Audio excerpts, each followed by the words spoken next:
I'm Phil Heimlich, and this is the Radical Middle.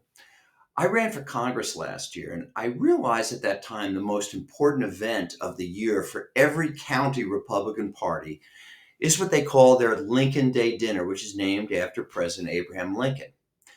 Now, some of these dinners are called Lincoln Reagan dinners to honor both President Lincoln and President Reagan. Our Republican Party here in Cincinnati is changing things up. This year, they've changed the name to the Lincoln Reagan Trump dinner.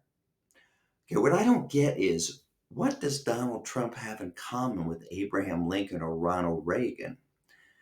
In 1865, after the Civil War, 41 days before he was assassinated, this is what President Lincoln said to the people of the South, which started the Civil War that killed 620,000 Americans. He said, with malice toward none, with charity for all. President Trump, on the other hand, says he's our retribution, and he's lived up to it by firing everyone in the Justice Department that worked on any cases involving him, including the ones who prosecuted the guys who attacked the Capitol on January 6th.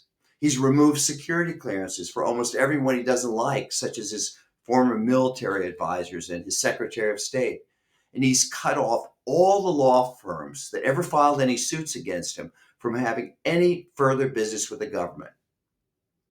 Ronald Reagan, he's best known for standing at the Berlin Wall in 1987, demanding that the president of Russia, quote, tear down this wall. He always stood up to foreign dictators who threatened our allies.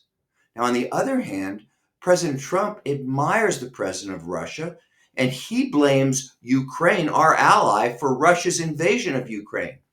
Reagan built up our alliances with other democracies, whereas Trump is drawing closer to Russia and further away from our NATO allies.